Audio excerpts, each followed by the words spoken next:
नमस्कार, आप देख रहे हैं आंकड़े हमारे फैसला आपका। मैं हूं आपके साथ रोहित पुनेठा। बांग्लादेश में सत्ता गिरने के बाद से शेख हसीना भारत की शरण में है और देश में मोहम्मद यूनुस के नेतृत्व वाली अंतरिम सरकार सत्ता में है।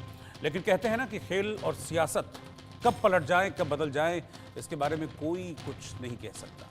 दरअसल जल्द ही यूनुस का खेल भी बांग्लादेश में खत्म होने वाला है। ऐसा मैं इसलिए कह रहा हूं क्योंकि बांग्लादेश की मौजूदा स्थिति, मौजूदा हालात इसी ओर इशारा कर रहे हैं। दरअसल पिछले साल अगस्त में शेख हसीना को सत्ता से हटाने के लिए देश में जो छात्र आंदोलन चला था, उसको जो लीड कर रहे थे, उस आंदोलन का जो नेतृत्व कर रहे थे, उसमें से एक नाहिद इस्लाम भी थे, जो यूनुस की अंतरिम सरकार में बड़े पद पर बैठे हुए थे। सूचना सलाहकार यूनुस ने बनाया था नाहिद इस्लाम को, और अब इसी नाहिद इस्लाम ने अपने पद से इस्तीफा दे दिया है और अब नई पार्टी बनाने की राह पर नाहिद इस्लाम चल पड़ा है। यह तो यूनुस के लिए सबसे बुरी खबर है। और दूसरी बुरी खबर यह है कि बार एसोसिएशन के चुनाव में शेख हसीना की पार्टी अवामी लीग ने बंपर जीत हासिल की है। यानी कि शेख हसीना की पार्टी अब भी बांग्लादेश में वजूद रखती है। तो क्या माना जाए कि बांग्लादेश में यूनुस का खेल खत्म होने वाला है और धीरे धीरे ही सही बांग्लादेश में शेख हसीना वापसी की अपनी राह मजबूत करने वाली है, मजबूत करती हुई दिख रही है। आज इसी पर मैं सर्वे करूंगा, सर्वे के सवाल आपको दिखाऊंगा और फिर चर्चा होगी कुछ खास मेहमानों के साथ। तो सर्वे का पहला सवाल सबसे पहले इस वक्त आपके सामने है। मेरा सर्वे का पहला सवाल था कि बार एसोसिएशन के चुनाव में जीत शेख हसीना की आवामी लीग की मरती हुई मजबूती का संकेत है क्या बांग्लादेश में? 72% लोगों ने कहा कि हां, ये शेख हसीना की वापसी की आहट है। शेख हसीना ने बांग्लादेश में अब वापसी की दस्तक दे दी है। 23% लोगों ने ना में जवाब दिया कि नहीं, शेख हसीना वापस नहीं आ पाएंगी। और 5% लोगों ने इस पर किसी भी तरह का रिएक्शन नहीं दिया। उन्होंने कहा हम कुछ कहेंगे नहीं, इन परिस्थितियों को हम जानते नहीं। सर्वे का दूसरा सवाल था कि यूनुस सरकार के सूचना सलाहकार नाहिद इस्लाम ने इस्तीफा दिया, क्या यूनुस का राज बिखर रहा है? 69% लोगों ने हाँ में जवाब दिया। 25% लोगों ने कहा कि नहीं, ऐसा कुछ भी नहीं है, और 6% लोगों ने इस पर अपनी कोई भी राय जाहिर नहीं की। मेरे साथ दो खास मेहमान हैं। ब्रिगेडियर रिटायर्ड शारदेंदु, जो कि डिफेंस एक्सपर्ट हैं, वो इस वक्त साथ में हैं। ब्रिगेडियर शारदेंदु, आपका स्वागत है इंडिया न्यूज़ पर। और डॉक्टर ब्रह्मदीप अलूने, विदेश मामलों के जानकार हैं। सर, आपका भी बहुत बहुत स्वागत है इंडिया न्यूज़ पर। ब्रिगेडियर शारदेंदु, पहले मैं आपके पास आ रहा हूँ। पिछले काफ़ी वक्त से हमने देखा बांग्लादेश में जो चल रहा है, मोहम्मद यूनुस जो कर रहे हैं, उस पर तो हम कई बार चर्चा कर चुके हैं। आप मेरे साथ कई डिबेट्स में बैठे भी हैं, चर्चाओं में बैठे भी हैं। लेकिन अब साथ ही साथ हमने ये भी देखा कि शेख हसीना ने वापसी की अपनी जो कोशिशें थी वो नहीं छोड़ी थी। अब ये खबर बांग्लादेश से मिल रही है कि एक छोटी ही सही लेकिन जीत मिली है शेख हसीना को। वो शेख हसीना जिनके लिए कहा जा रहा था अस्तित्व खत्म, उनका भी, उनकी पार्टी का भी, लेकिन छोटे चुनाव में सही, लेकिन अपनी मौजूदगी दर्ज कराई। बड़ी बात यह है कि बीएनपी को हराकर उनका कैंडिडेट वहां पर जीता है। तो क्या कुछ वापसी का संकेत दे रही है? क्योंकि दिसंबर में चुनाव की बात कही जा रही है, तो क्या आपको लग रहा है कि शेख हसीना धीरे धीरे ही सही लेकिन कदम आगे बढ़ा रही है वापसी की ओर?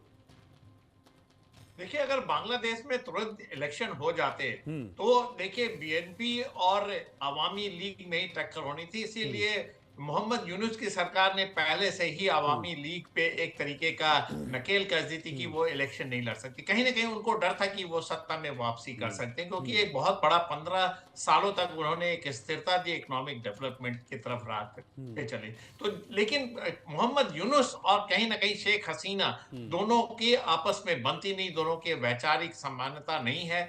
इसकी वजह से मोहम्मद यूनुस ने अपना पर्सनल स्कोर शायद उसमें सेट किया था। लेकिन जिस तरीके से आवाम, जिस तरीके से रेडिकल फोर्सेस सड़कों पे आई थी, उन्होंने एक तरीके से इसको मोमेंटम दिया।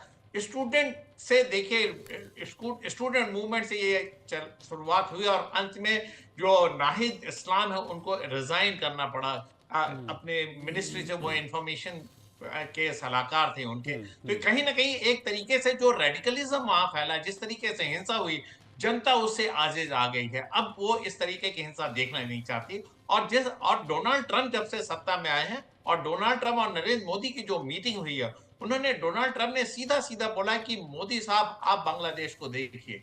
तो कहने का मतलब ये था कि जो हिंदुस्तान के फेवर में बात आएगी, वो ही वहां पे स्टेबिलिटी दे सकता है। तो लिहाजा एक तरीके का बहुत ही फाइन मैसेज बांग्लादेश में गया। वहां के आवाम भी इससे त्रस्त थी, और जो पढ़ा लिखा तबका है, जो इस तरीके की हिंसा नहीं चाहता, जो रेडिकलिज्म नहीं चाहता, जो जमात के लोगों के बरखिलाफ सोचता है, वो देखिए बार एसोसिएशन में उसका रिजल्ट आया।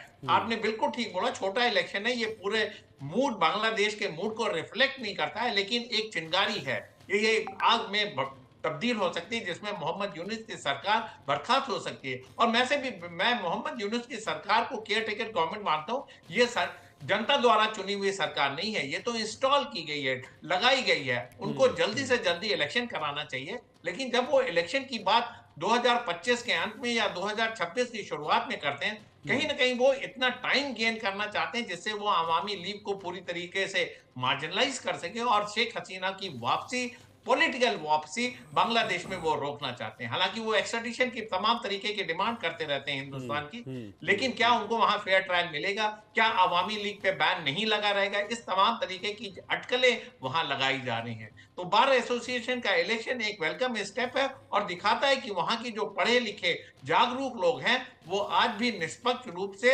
अपने इलेक्टेड मेंबर या अपने जिसको वो चुनना चाहते हैं वो चुन सकते हैं। ये जमात के ऊपर भी एक तमाचा है। देखिए, तमाम तरीके के आप उनके इंटेलेक्चुअल क्लास से अगर जब बात करते हैं, तो वो बोलते हैं कि बांग्लादेश के डीएनए में इस तरीके का आतंकवादी या इस तरीके की कट्टरपंथी संस्थाएं नहीं हैं। वो एक तरीके से अपने ट्रेड और अपनी इकोनॉमी को आगे बढ़ाने में लगे हुए थे। लेकिन जिस तरीके से चाइना और पाकिस्तान का वहां इंटरफेरेंस रहा, चाइना और पाकिस्तान के लोगों ने इस चीजों को बढ़ाया, और स्पेशली पाकिस्तान का आईएसआई और पाकिस्तान के जर्नल ने जिस तरीके से वहां की विजिट की, जिस तरीके से वहां मिलिट्री कॉपरेशन चला है, अब तो दोनों देशों के बीच में डायरेक्ट ट्रेड भी हुआ है, इस तरीके की चीजें शायद उनके सेंटिमेंट को हर्ट करती हैं। उन्होंने भी इतिहास पढ़ा हुआ, उन्होंने 1971 को निकले हुए बहुत ज्यादा दिन नहीं हुए हैं। वहां की आवाम इस चीज से वाकिफ है कि उनके फेवर में, उनके हित में क्या चीज है। हिंदुस्तान के एहसान तले वो दबे हुए, उनको स्वतंत्रता दिलाई है, और पाकिस्तान जिन्होंने इतने तरीके के अत्याचार किए, वो इसको अभी भूले नहीं है। रेडिकल भले ही चाहे सड़कों पे कुछ बोले, मोहम्मद यूनुस की सोच चाहे प्रो पाकिस्तानी हो, लेकिन आवाम वहां की ऐसा नहीं सोचती, वहां का इंटेलेक्चुअल क्लास ऐसा नहीं सोचता। अगर अवामी लीग इलेक्शन में भाग लेगी, तो बीएनपी और अवामी लीग में एक कड़ी टक्कर होगी, एक तरीके का सही जमहूरियत वहां आएगी, और जो भी इलेक्ट होके आए वो वहां पे रूल करे। जहां तक नाहिद इस्लाम का सवाल है, देखिए ये यंगस्टर हैं, इनको अभी पॉलिटिकल परिपक्वता आने में समय लगेगा। मेरा मानना है कि अगर वो पॉलिटिकल पार्टी लॉन्च भी करते हैं, तो कहीं ना कहीं उनके पॉलिटिकल पार्टी को हाईजैक किया जा सकता है बाय इस्लामिक फंडामेंटलिस्ट। तो लिहाजा उनको अपनी सोच को एक निश्चित दिशा में रखना पड़ेगा, और क्या बांग्लादेश के लिए ठीक है उसको उनको समझना पड़ेगा।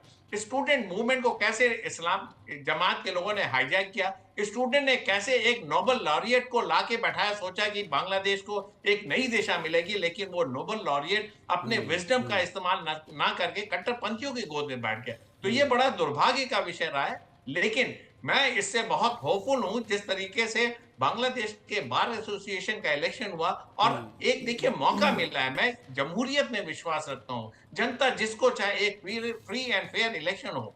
अवामी लीग ने भी जिस तरीके से इलेक्शन रिसेंटली कराया, बीएनपी के नेताओं को जेल में रखा और वन साइडेड इलेक्शन कराया, उसकी भी मुखालफत हुई थी, वहां से भी रिसेंट में शुरू हुआ था। तो ये चीजें दोबारा ना दोहराई जाए, और जो जमहूरियत है, जो इलेक्टेड मेंबर चुन के आते हैं, वो जल्दी से जल्दी स्थापित हो। और मोहम्मद यूनुस को अपनी लाइन क्लियर करनी पड़ेगी, जैसे कि हमारे एक्सटर्नल अफेयर्स मिनिस्ट्री ने कहा कि बांग्लादेश अपनी लाइन तय करे। हर चीज के लिए आप हिंदुस्तान को ब्लेम करते हैं, आप हिंदुस्तान से दोस्ती भी चाहते हैं और हिंदुस्तान को हर चीज के लिए ब्लेम भी करते हैं। ये नहीं चलेगा, आप अपनी लाइन में मुकर्रर करिए। दोस्ताना व्यवहार रखना है तो हमारे ट्रेड और पीपल टू पीपल कांटेक्ट बहुत उम्दा रहे हैं। आपको हिंदुस्तान के बरखिलाफ इस तरीके की एक्टिविटी को सीज करना पड़ेगा।